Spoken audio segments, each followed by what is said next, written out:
Oke, baik, kita lihat sekarang jenis lensa yang kedua, yaitu lensa cekung. Nah, jadi lensa cekung itu sekali lagi sifatnya adalah untuk menyebarkan sinar, maka sering disebut sebagai lensa divergen. Nah, pada lensa cekung ada juga yang disebut sebagai sinar-sinar istimewa. Jadi sama pada lensa cembung, lensa cekung juga memiliki sinar istimewa. Nah, sinar istimewa yang pertama itu adalah sinar datang sejajar sumbu utama dibiaskan seakan-akan berasal dari titik fokus aktifnya atau f1. Jadi ingat ya, sekali lagi lensa itu memiliki dua fokus, fokus aktif sama fokus pasif. Fokus aktif itu artinya kemana sinar dibiaskan ya. Nah, sinar istimewa yang kedua adalah sinar datang seakan-akan menuju titik fokus pasif f2 itu dibiaskan sejajar sumbu utama. Nanti kalau di sini ada kata seakan-akan, nanti di dalam gambar kita buat dia garis putus-putus. Nah, sinar istimewa yang ketiga, sinar datang melalui pusat optik O itu diteruskan tanpa dibiaskan. Nah, jadi perhatikan gambar berikut. Nah, ini lensa cekungnya. Nah, sinar istimewa yang pertama yang ini. Sinar datang sejajar sumbu utama dibiaskan seakan-akan berasal dari titik fokus aktifnya. Jadi di sini fokus aktifnya adalah f1. Nah, ini seakan-akan dibiaskan melalui titik fokus aktif. Nah, sinar istimewa yang kedua, sinar datang seakan-akan menuju titik fokus pasifnya, titik fokus pasifnya F2 ini dibiaskan seakan-akan sejajar sumbu utama ini.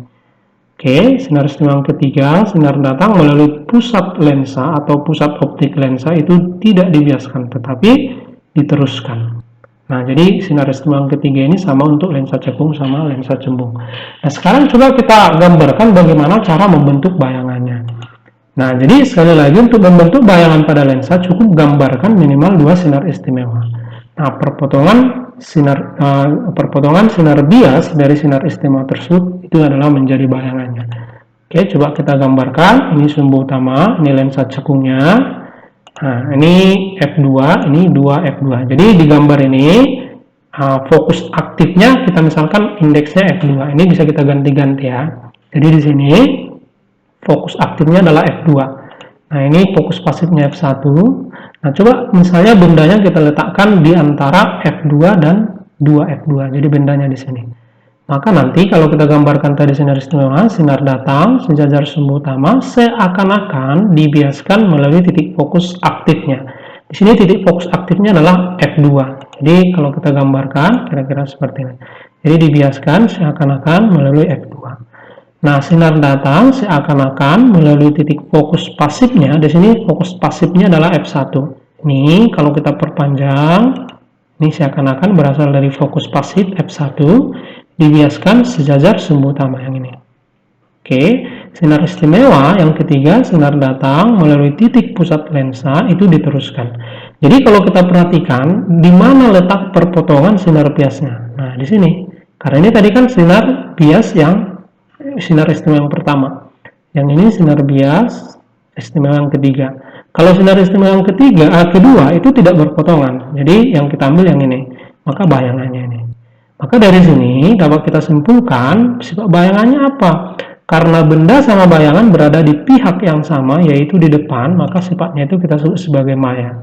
Jadi sekali lagi kalau lensa maya itu artinya di depan lensa. Kalau pada cermin kan maya artinya di belakang. Nah, pasangan maya itu selalu tegak. Jadi bayangannya maya tegak. Nah, dia makin kecil nih. Bayangannya berarti dia diperkecil. Nah, bagaimana kalau misalnya bendanya kita geser, kita jauhkan? Nah, coba kita gambar sekali lagi. Nih. Oke, sekarang bendanya coba kita letakkan di sini. Ini bendanya. Kita geser makin jauh dia. Nah, bagaimana sifat bayangannya? Nah, kalau kita gambarkan sinar datang sejajar sumbu utama dibiaskan seakan-akan melalui titik fokus aktifnya ini. Sinar datang seakan-akan melalui fokus pasif F1 ini dibiaskan sejajar sumbu utama. Lalu nih sinar datang melalui pusat lensa itu diteruskan. Berarti dia berpotongan di sini. Ini bayangannya. Nah, dari gambar ini kesimpulan kita apa? Kalau kita perhatikan gambar 1 dan gambar 2 bayangannya kan hampir sama. Artinya selalu dia juga berada di depan lensa. Berarti bayangannya juga maya, tegak dan diperkecil. Jadi intinya kalau dia lensa cekung, sifat bayangannya hanya satu. Dimanapun benda diletakkan, sifat bayangan itu selalu maya, tegak, diperkecil. Nah, oke. Jadi Bukan pada kalau pada lensa cembung kan itu sifat bayangannya tergantung benda diletakkan di mana. Kalau pada cekung, lensa cekung, mau dimanapun benda ini diletakkan, maka sifat bayangannya selalu maya, tegak, dan diperkecil. Oke, nah itu pembentukan bayangan untuk lensa cekung. Nah, satu lagi yang membedakan lensa cekung sama lensa cembung. Lensa cekung nanti fokusnya itu kita buat negatif, ya. Kenapa? Karena sinarnya itu kan seakan-akan, ada kata seakan-akan, berarti sebenarnya fokusnya itu berada atau dia sebenarnya berada sepihak dengan bendanya. Oke, nah berarti nanti fokusnya lensa cekung itu adalah negatif. Nah sekarang coba kita lihat perhitungan yang ada pada lensa. Nah, bagaimana mencari nilai fokus atau titik api? Jadi fokus itu sering disebut sebagai titik api ya.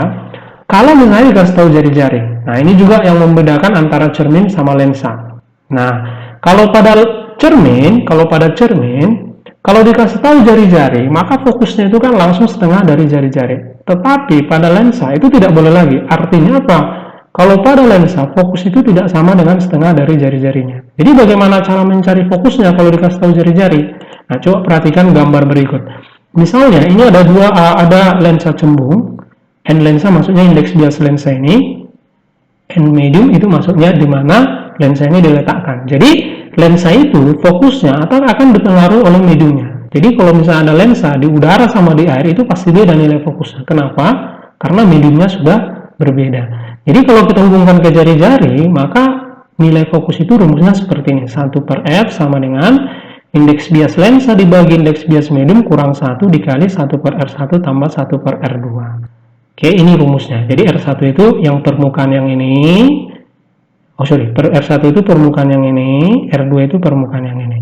Tetapi nanti R1 dan R2 ini bisa nilainya negatif atau positif. Nah, coba kita lihat perjanjian tanda untuk R atau jari-jarinya. Nah, jadi sebenarnya kan lensa itu tadi ada dua, cekung sama cembung. Kalau dia cembung, fokusnya pasti positif.